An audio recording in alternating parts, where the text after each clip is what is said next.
For this, we're going to call this March ball instead of spring ball. So it's my own little personal vendetta against Mother Nature. So March ball, first day went very well. Feel good about it, moving in the right direction. A lot of new kids.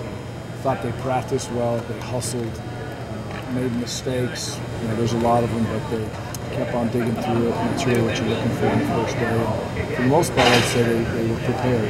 They took what they had in the weight room. Not in game shape, nor do I expect them to be, but I think they came out here and fought through a long practice, longer practice than they're used to, especially when you get through the end of the year. We're usually 16, 18 periods. Today we're 22, 23, so that's a grinding day for the kids. Talk about all the questions that you want to fire away at me at will.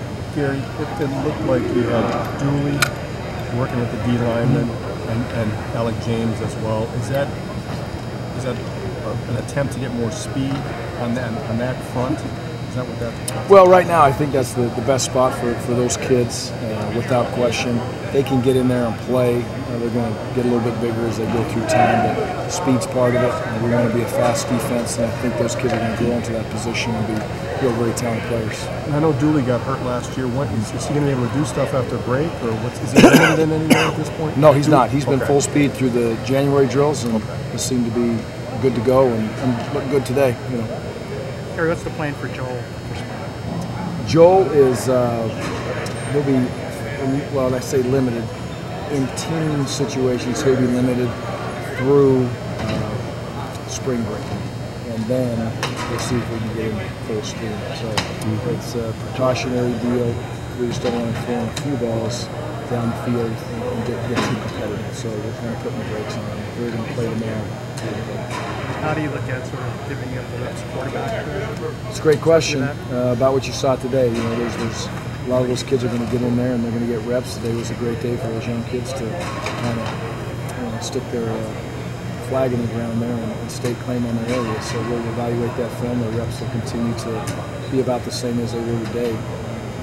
All of them got reps, some got more reps than others, and we'll just continue to go through that. You saw us be a little bit creative in practice. We had 45 minutes of Skelly, which is abnormal, but when you're down at the offensive line the way we are, and you're looking at all those quarterbacks, that would be time and a half again than what we would normally do in Skelly in a spring practice like this. So they'll have their opportunities. Gary, is AJ Jordan in safety now? Do you think he's got a shot to start there? I do, yeah. I think he's back there. That's his mindset, is to come in and start. And I'm proud of AJ. He made a nice play today. He feels comfortable as far as the way he carries himself back there and his demeanor. He's worked very hard to get the techniques down, and he's worked very hard to understand the playbook. So it's going to be exciting to watch him. I don't know if you had a chance to see this numbers from 4 days. Pretty spectacular. Did any of that surprise you? And what are your impressions of what he can do in the pros? You know, Dez is a very, very athletic young man, and he's a very smart young man. And I'm proud of him, especially with the setback that he had at the combine and wasn't able to compete there. I would love to have seen him compete on that stage with those kids, but that opportunity wasn't presented to him. He handled it well, just like he always has. He didn't bat an eye, and I would not say I'm surprised. And I think Dez has a future in the NFL, just like many of those kids that worked out today. Gary, there were times last year when we talked to Chris Beatty about wheelwright that Rob looked a little tentative. And I know it's just one practice today, but did he look more comfortable and confident today than he had before? I think a number of those freshmen really did, and you sure hope so. Yeah, you take Robert and you put him in there with, you know, maybe Leon Jacobs on the flip side of that on the defense, and that's why you don't redshirt them. That's why you let them run down on kickoffs and be on kickoff return and travel and all the stuff that comes with this, so they will come back this year and feel comfortable and truly get in a position to compete for a spot. So I would say he looked more comfortable. He seemed to catch the ball easier. Second time around, things are a lot easier sometimes. I would say that's the case. Gary, what's your comfort level now, year two, especially with your assistant coaches? I feel very comfortable with it. We didn't have much turnover, which is great. Thomas has come in here and fit in very, very well with the kids and with the coaching staff. I've stated many times, we've been through one full cycle. Very proud of the way they recruited, very proud of the way they handled themselves throughout the year, in the good times and in the bad times that you're always going to get. And they handled adversity well as a staff, and I think we function well as a staff. And you watch this practice today, there's a lot of organization that goes into that. And I'd like to see anybody get more done than we can. 2-hour period, and that's a credit to those coaches. Is there a message that you preach to them on day one today? For the kids? Yeah. Yeah, really what I said at the beginning. I want to see them have great effort. They make a mistake, move on to the next rep. Don't count your reps. Make your reps count when you're out there, especially if you're a young player. And most of all, you've worked hard to go out there and have fun. And I'm proud of them. There's always a lot of energy and excitement. The key is can we carry that energy and excitement to 6, 7, 8 practice? That'll be the question. Jerry, what's your plan with Melvin and Corey? Will you tackle them at all?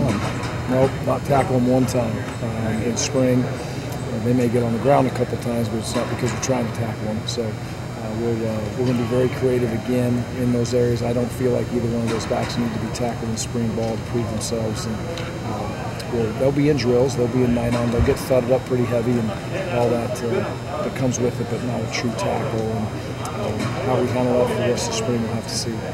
TJ talked about being a little bit thin on the O-line, and it looks like you had Alex Walker, the former tight end at left tackle. Is that a permanent move, or is that just we need a body in the spring? It is. It's a permanent move right now. We're going to continue to try to build those numbers. Logan Schmidt's going to move over there and play offensive line also. And Trent moved over there a year ago, and Trent's done a nice job. And so that's 3 kids that were on the other side of the football that we've kind of moved them or changed position, if you will. And we need the numbers, number 1. They're unselfish kids, number 2, so they do it, and they're excited about the opportunity, and it is a great opportunity for those kids. Do you view this as a rebuilding year, Gary? Oh, no, I don't think so. We're a young football team, and I'm excited about this football team. But I do not view it as a rebuilding year. These kids expect to play at a high level every week, and we expect to jog out on the field and put ourselves in position to win football games. What's Galt assesses, Gary? Jaden Galt had a knee surgery. He should be fine in the fall. So it's not a serious injury. It's just something where we're going to be very slow with him as we come through spring. And he'll continue to rehab, and he'll be with us in the fall and ready to go. So he's attending class and rehab.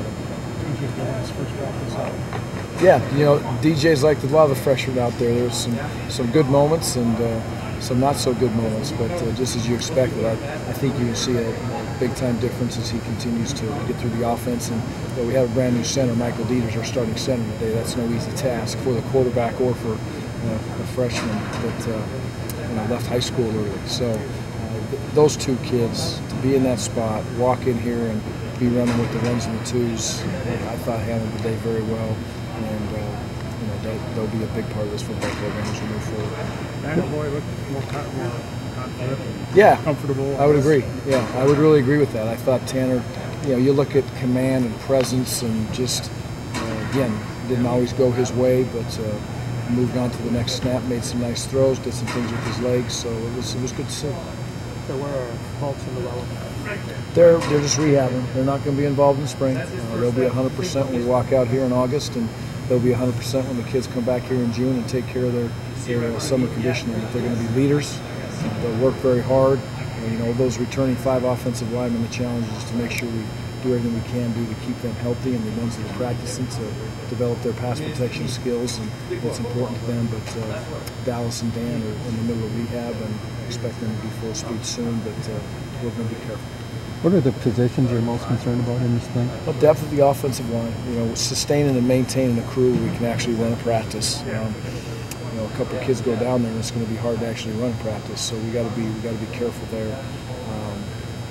I'm very, very interested to see how a couple of the young corners.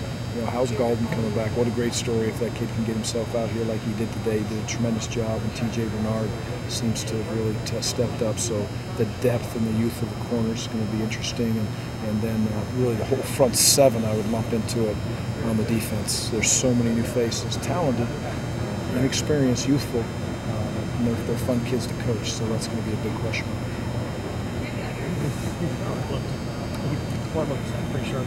Yeah, he did. Yeah, no, and he did. He came out, he threw the ball, he did some great things, and Joel had to run off the class there, so I didn't get as many reps as some of the other quarterbacks ate at the reps, and I thought Bart did a good job. He's a competitive kid, and he's looking forward to this opportunity.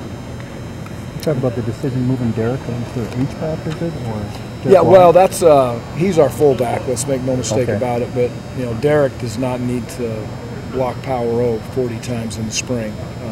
Austin Ramish does. And you know, those young kids again, the emphasis is going to be on that, and Derek needs reps at being an H tight end and a mover, and I think he'll handle that. We're going to ask him to do that next year because he is a good receiver. He's more than just a fullback. He is a very athletic fullback that can do things for you in the pass game and as a mover as an H. So, and you watched this today in practice. We're going to be creative. A lot of the older kids didn't even take reps. Today the ones were really the 4 or 5 or 6s. They didn't get very many reps, and the 2s were the 1s and the 3s were the 2s today, and we'll continue that at least for a little more practice. Did you like what you saw out of the rest of the tight ends like Andersen and Austin Fuller?